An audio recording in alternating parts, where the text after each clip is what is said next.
Bienvenue dans le journal de RTI 1. Bonjour à tous, voici les titres. En Côte d'Ivoire, un projet de 10 milliards de francs CFA pour permettre et améliorer l'accès à l'eau potable. Il s'agit du programme BID UMOA lancé le 11 février dernier. C'était à Kokaa, localité située dans la région nord. Cérémonie en présence du ministre de l'Hydraulique, Laurent Tchagba. Toujours en Côte d'Ivoire, bientôt la célébration des 10 années d'existence du Compendium des compétences féminines, programme national pour la promotion et l'autonomisation de la femme. Objectif, célébrer les acquis du COCOFSI et faire le bilan des activités entreprises depuis 2012. Enfin, réunion aujourd'hui par visioconférence des ministres européens des Affaires étrangères sur le probable retrait des soldats français et européens engagés au Mali. C'est aujourd'hui la Saint-Valentin 2022, l'occasion pour les amoureux d'échanger des mots doux et autres cadeaux comme preuve d'amour. La Saint-Valentin, célébration d'abord occidentale, s'est ensuite répandue à travers le continent africain. Alors comment les Africains, notamment les Ivoiriens, célèbrent-ils l'amour ce 14 février ? Comptent-ils offrir un présent à leur moitié ? Ils sont au micro de Patricia Etia. Yopougon, ce samedi matin, nous rendons visite au couple Kwamenan.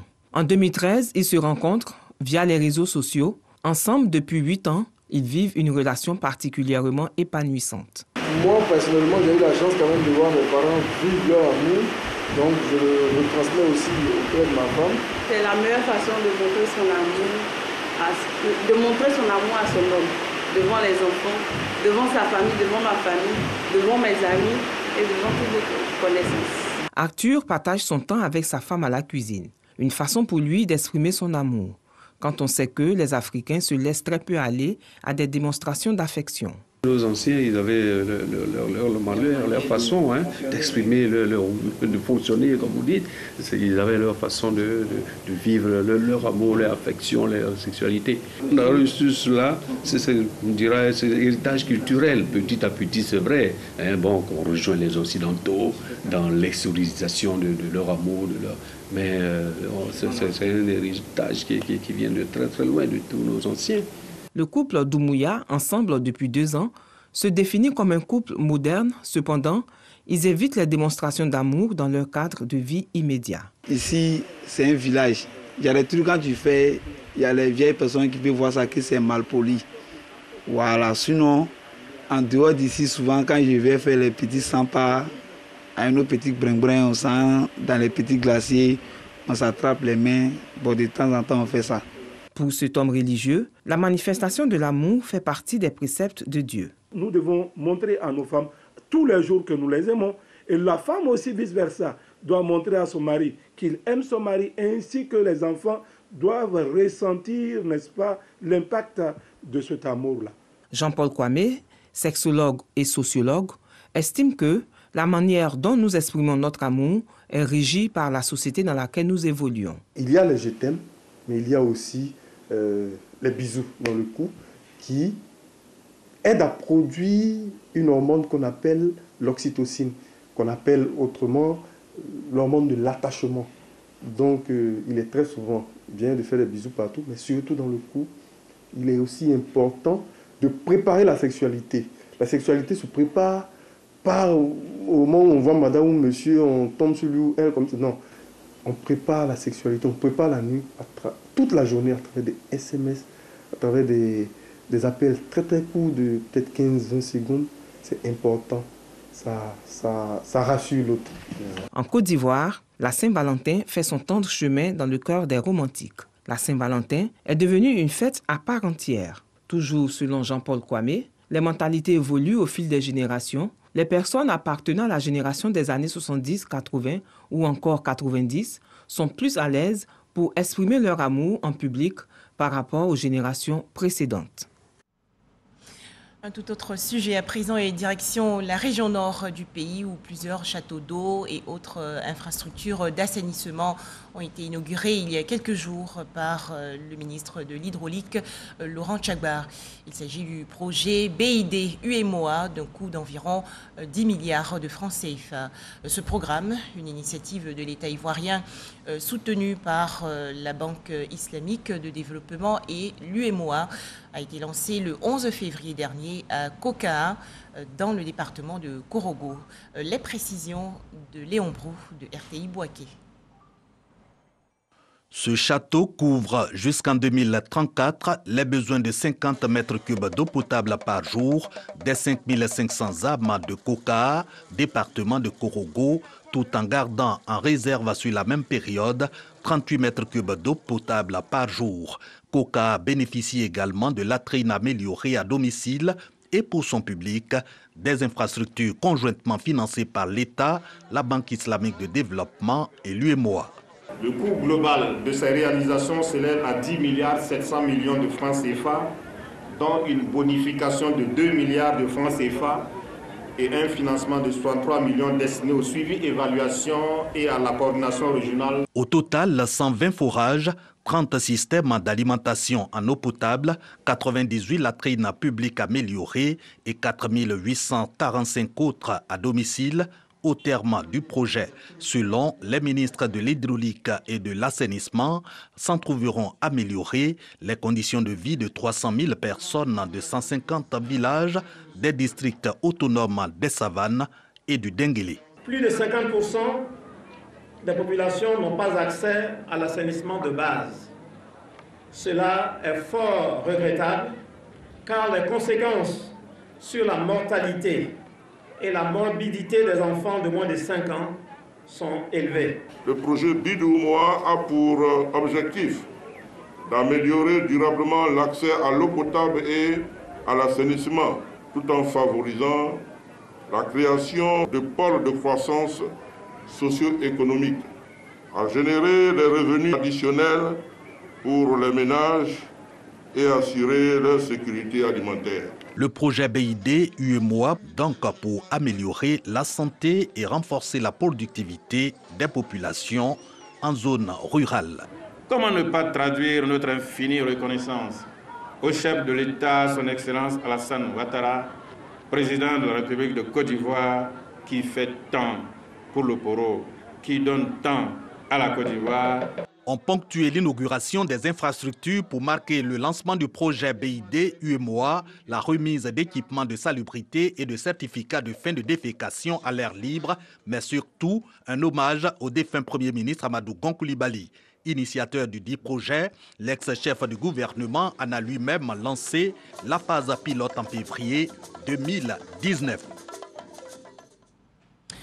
Toujours en Côte d'Ivoire, les prix des services numériques de Internet et des télécommunications bientôt revus à la baisse. Annonce faite récemment par le ministre de l'économie numérique, des télécommunications et de l'innovation.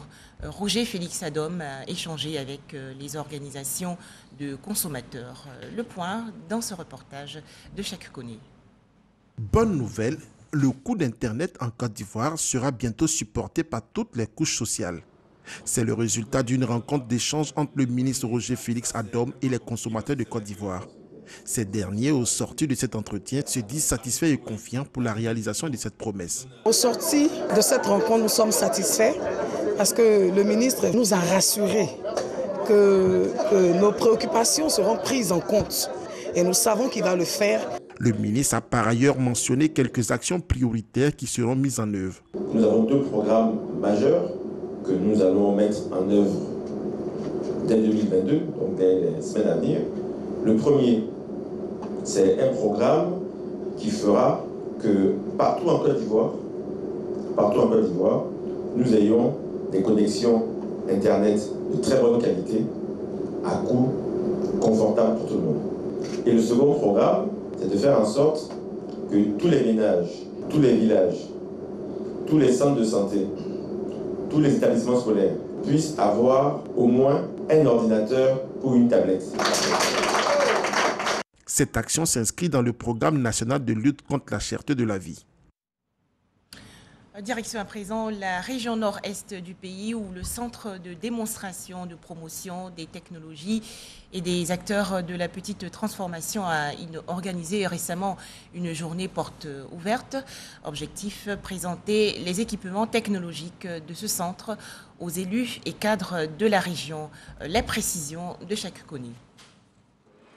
Une machine à foyer qui sert à fabriquer des briquettes de combustible, une distillerie pour produire des essences, un broyeur à cyclone, un dépéculaire et bien d'autres équipements technologiques adaptés à la petite transformation.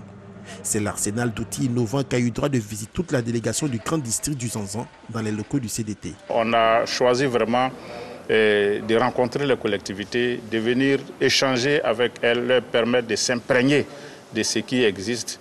Et chaque fois qu'une collectivité passe, on cible les spéculations qui existent dans sa sphère géographique et puis on propose des technologies adaptées aux spéculations afin que la valorisation de ces spéculations-là soit une réalité. Une visite guidée de ces équipements, fruit de longues années de recherche, a été fortement appréciée par le ministre-gouverneur du district du Zanzan. Nous avons vu, la délégation, ma délégation et moi, des machines, disons, vraiment extraordinaires. Elles ne sont pas de grande taille, mais elles peuvent booster le développement de mon district. Le district du Zanzan peut s'en servir pour se développer. Le Zanzan est une des régions à fort potentiel agricole en Côte d'Ivoire. Le district entend concrétiser un partenariat avec le Centre de démonstration et de promotion des technologies et des acteurs de la petite transformation TDT afin de bénéficier d'accompagnement théorique et technique. Un mot à présent sur le lancement officiel de la campagne de commercialisation de la noix de cajou en Côte d'Ivoire. Les producteurs du Ourodougou dans le centre-ouest et ceux du Béret dans le centre-nord bénéficient actuellement d'une formation. Les travaux portent sur les bonnes pratiques agricoles pour une meilleure qualité de l'anacarde. Les explications dans ce reportage de Soro Corona de RTI Bouaké. La campagne de commercialisation de la noix de cajou 2022 est officiellement lancée depuis le 4 février. Je m'engage pour une production propre de noix de cajou, bien séchée et bien triée. Thème de la campagne. Pour accentuer la sensibilisation sur la qualité de l'anacarde, une délégation du Conseil du coton et de l'anacarde a séjourné dans les régions du Ourodougou et du Béret. Un seul message aux producteurs. Travailler à la qualité à travers le respect et l'application des bonnes pratiques de récolte et post-récolte. Chaque fois que le producteur récolte, tous les jours, il ramène la production au village. Il doit avoir une clé comme ça au village pour sécher la noix de cajou. Quand vous séchez sur la clé, en haut vous avez le vent qui souffle et puis aussi en bas, le vent qui souffle. À chaque fois, il faut remuer pour que le séchage soit homogène. Et lors du remuage, séchage, vous faites le triage. Vous profitez pour enlever toutes les noix de cajou qui présentent un défaut. Dans les localités visitées, les émissaires du Conseil du coton et de l'anacarde et les acteurs de la filière ont dressé le bilan de la campagne écoulée, marqué par le respect du prix tranché, la sensibilisation des acteurs sur la qualité et la réduction de la sortie illicite de la production vers les pays limitrophes. On veut changer la perception des clients, que désormais, quand les noix de cajou ivoiriennes sont sur le marché international, qu'on reconnaisse que c'est vraiment une très bonne qualité, une qualité qui part des 49. En relation avec le corps préfectoral et nos forces de sécurité au niveau des frontières, en tout cas toutes les dispositions sont prises et il y a des sanctions qui sont prévues et ces sanctions sont effectivement appliquées également. En vue de lier la quantité à la qualité, des sensibilisations de proximité sont prévues auprès des acteurs de la chaîne des valeurs.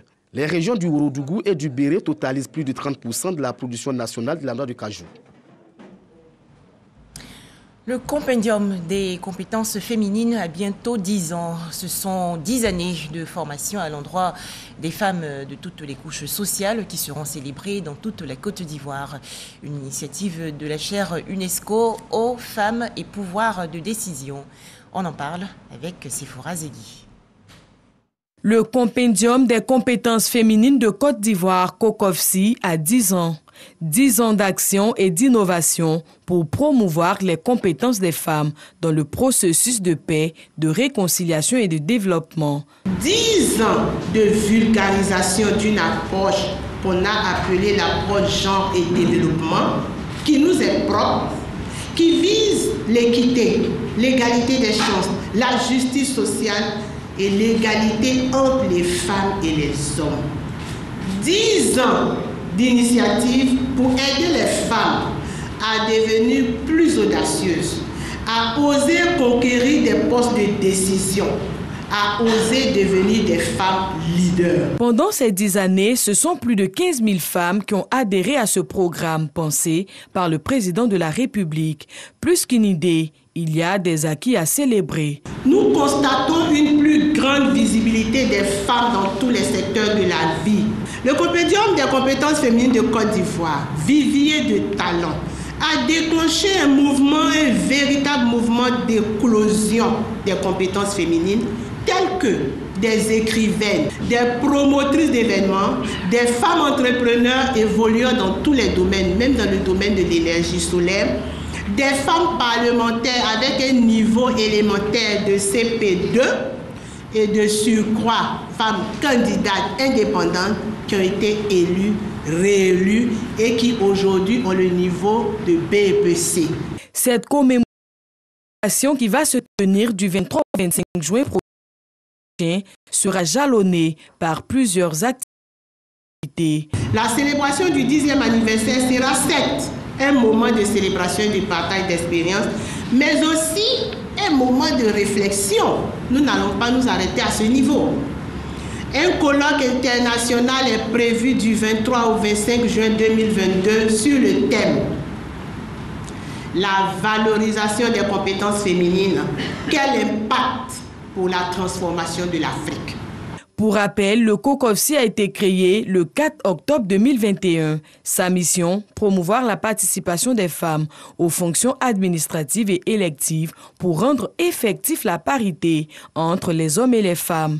Le Compendium des compétences féminines de Côte d'Ivoire est un programme mis en œuvre par la chaire UNESCO aux femmes et pouvoirs de décision. Pour s'y inscrire, il suffit d'aller sur le site www.compétencesféminines.gouv.ci. Les femmes, justement, encouragées à l'autonomisation économique. À Kanzra, localité située dans le centre-ouest du pays, les femmes ont reçu un présent. Il s'agit d'un véhicule de transport de marchandises d'une valeur de plus de 20 millions de francs CFA. C'est un don de la mutuelle de Kanzra. Les détails, Franck Quadio.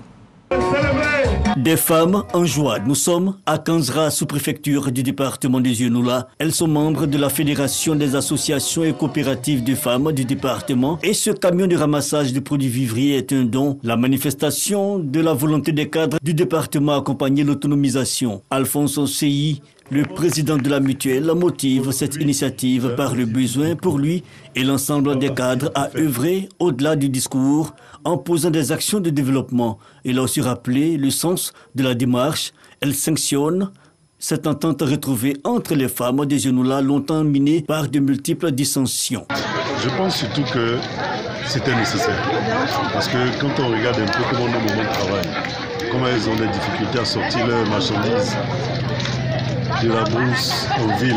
Le préfet du département, Sanogo Karidia, a par ailleurs exhorté les bénéficiaires à œuvrer au renforcement de leur union par des activités inclusives, des bénéficiaires qui promettent faire usage utile de l'outil, sans oublier d'inviter les plus jeunes à s'intéresser à l'activité du vivrier. Moi, je demande à nos filles, elles n'ont qu'à s'intéresser à ça. C'est difficile, mais sans travailler difficilement, tu n'as rien. Notons-le, le camion de ramassage de produits vivriers, offert par la mutuelle de développement de Kanzra, est estimé à plus de 20 millions de francs CFA. En image, la remise officielle de 21 véhicules tout-terrain au cantonnement, aux directions régionales et à la brigade d'intervention du ministère des Eaux et Forêts. Ces voitures vont leur permettre d'avoir une mobilité dans l'exercice de leur mission. La cérémonie s'est déroulée au jardin botanique de Bergéville, dans la région sud du pays, en présence du ministre Alain Richard Donvailly. Cité administrative dans la commune du Plateau, un exercice de sécurité incendie s'est déroulé récemment dans la tour A, une initiative du groupement des sapeurs-pompiers militaires.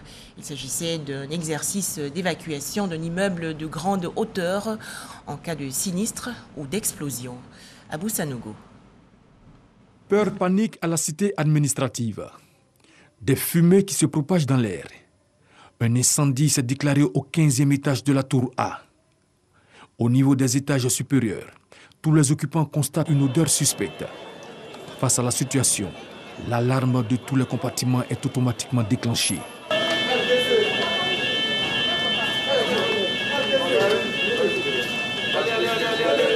Il s'ensuit l'évacuation de l'immeuble. Les occupants sont conduits vers une zone de mise en sécurité. Au poste de commandement, on s'active. Il faut monter le groupe incendie et le groupe SAP. Établis au N-2. Dès qu'ils sont au N-2, ils me rendent compte de la suite de l'opération. Les groupes de recherche montent.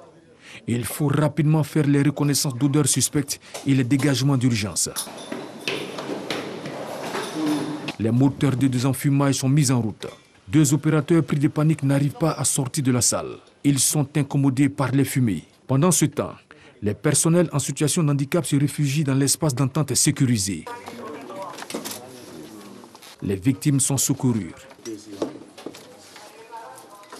Tout ceci est un exercice d'évacuation grandeur nature pour faciliter l'engagement des secours extérieurs en cas d'incendie d'un immeuble de grande hauteur. Dans la vie des immeubles de grande hauteur, il faut de façon périodique effectuer des exercices d'évacuation parce que ce ne sont pas des établissements qui sont sans risque.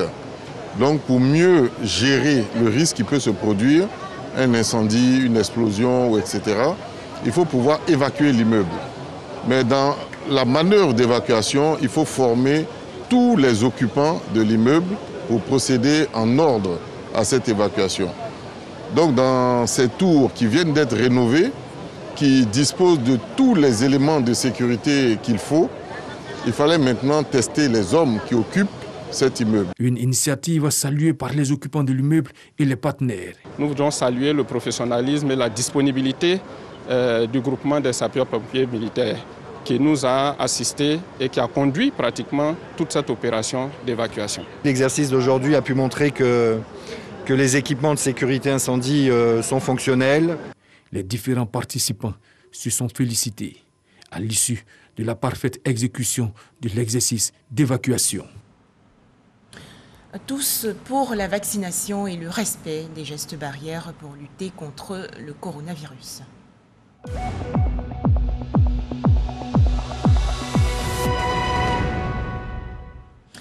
Les chiffres du coronavirus en Côte d'Ivoire, ils sont publiés par le ministère de la Santé, de l'Hygiène publique et de la couverture maladie universelle.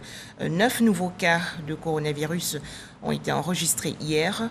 La Côte d'Ivoire compte à présent 81 118 cas confirmés de coronavirus, 78 893 personnes guéries, 789 décès et 1436 cas actifs.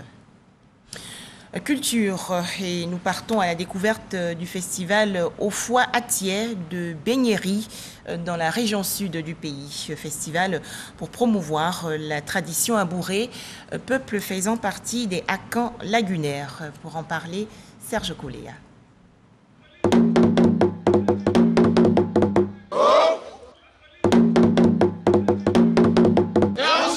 La culture abourée repose sur 3 piliers essentiels, le clan famille, la génération et le roi au centre de cette organisation. Dans le fonctionnement de ces institutions, la fête de génération occupe une place de choix.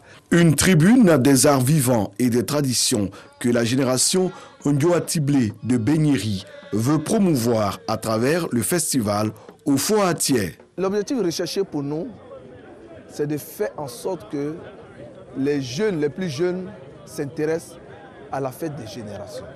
Comment faire pour que cette institution traditionnelle qui a bâti Beaunois en moins de 50 ans pour faire de Beaunois ce qu'elle est aujourd'hui, comment faire pour qu'elle soit perpétuée à travers les générations futures? Il faut créer un événementiel qui épouse l'air du temps et qui intéresse les plus jeunes afin qu'ils sachent le contenu, la valeur de la célébration de la fête des générations chez un abouré. Pour Alexis Kadjo, le chef de la classe d'âge de la génération Ndjoua Tiblé, les générations actuelles et futures doivent s'abreuver à la source de la tradition. Le festival au foie Atié de Bounois se tient du 14 au 19 février prochain.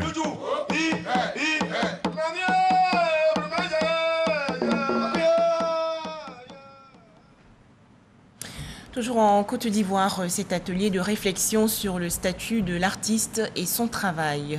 Une initiative du ministère de la Culture, de l'Industrie des Arts et du Spectacle, département soutenu par l'Organisation internationale de la francophonie. Pacom Didi et Jean Djadji. Un statut pour les artistes et le personnel exerçant dans le secteur culturel. Un objectif général défendu et revendiqué par les acteurs du domaine. Ils doivent examiner les modalités de reconnaissance de la qualité des professionnels en art visuel et en art de la scène, les conditions d'obtention d'une carte professionnelle d'artiste disséquées au cours de cette activité. Et c'est une première pour nous d'entendre parler de la carte professionnelle parce qu'on a beaucoup représenté la Côte d'Ivoire et souvent on est resté au compte parce qu'on n'a pas de carte professionnelle pour être vraiment reconnu partout où on passait. Et c'est une bonne chose que le ministre de la Culture est en train de faire pour les artistes. Les biens culturels font partie des biens les plus consommés au monde. Et ces biens proviennent la plupart du temps de créateurs, d'interprètes et de producteurs. Il était donc important pour l'État du Côte d'Ivoire, pour le président de la République et pour Madame la ministre de planter un cadre formel pour définir le statut de l'artiste. Ces assises, qui se tiennent à l'initiative du ministère de la Culture et de l'Industrie des Arts et du Spectacle, bénéficient du soutien de l'Organisation internationale de la francophonie, OIF, cela dans le cadre de son programme d'appui au renforcement des politiques et industries culturelles, ARPIC. Depuis 2011, le chef de l'État, le président de la République, son Excellence Alassane Ouattara, dès son accession à la magistrature suprême, s'est engagé à donner au secteur des arts et de la culture un rythme particulier, un engagement sensible et également un cadre législatif et réglementaire pour que la mise en œuvre de notre politique culturelle soit une réalité. Cela s'est traduit par la prise de 4 lois. Pour la mise en œuvre efficiente de ces lois, un chantier de prise de décret d'application a été ouvert. Cela a abouti à l'adoption par le gouvernement le 20 octobre 2021 à l'adoption de 15 décrets d'application, dont celui portant statut de l'artiste. La professionnalisation des arts visuels et de la scène est le résultat attendu par toutes les parties prenantes. Un nouveau livre officiellement présenté il y a quelques jours lors d'une rencontre dans la commune du Plateau. Il s'agit de Un oiseau dans l'orage de l'écrivaine ivoirienne Michel Djedje. Les précisions de Franck Quadio. Une jeune fille, cheveux touffus, qui se libère des affres de l'existence. La page d'ouverture de l'œuvre évoque la direction de la pensée. Un oiseau dans l'orage de Michel Djedje. Le roman sonne comme une ode à la résilience. Ce n'est pas un livre qui a été écrit juste pour des femmes. C'est un livre qui s'adresse à l'humanité. Voilà, c'est la fragilité de l'humanité que je fais ressortir dans ce livre. La fragilité dans un orage qui est considéré ici, qui prend la couverture des difficultés que nous traversons tous, des douleurs, des larmes et tout. Une œuvre adressée à l'universel, mais surtout un roman de 84 pages qui articule l'intrigue autour d'une héroïne, Jade, une jeune fille dont le parcours tumultueux interpelle selon la critique. À la lisière de l'analyse psychologique, ce regard-là nous permet de montrer que, en dépit des épreuves qui peuvent arriver aux femmes, il y a toujours de l'espoir. Il y a toujours de l'espoir, il y a la résilience quand on se bat. Un lectorat conquis à la présentation de l'œuvre, un invité spécial, le ministre de la Santé, Pierre Demba, parrain du soir, séduit par la trame romanesque. Ce que je retiens, c'est que l'homme doit savoir que les difficultés sont des leçons, sont des moments d'apprentissage et à la fin de la journée, c'est ce que vous réalisez avec toutes ces difficultés qui est retenu. Nous devons donc chercher à être des vainqueurs dans la vie.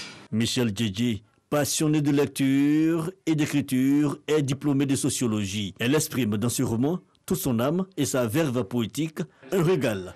Pour les passionnés du genre, Bidjo, le slameur, ne dira pas le contraire.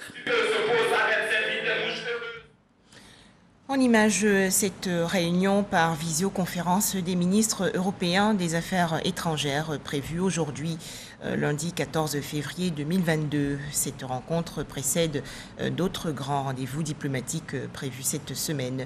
À noter que des annonces sont attendues sur un probable retrait des soldats français et européens engagés au Mali et sur l'évolution du dispositif militaire. Enfin, en Libye, l'émissaire des Nations Unies, Stéphanie Williams, a rencontré hier les deux dirigeants rivaux du pays, les appelant à préserver la stabilité sans prendre position.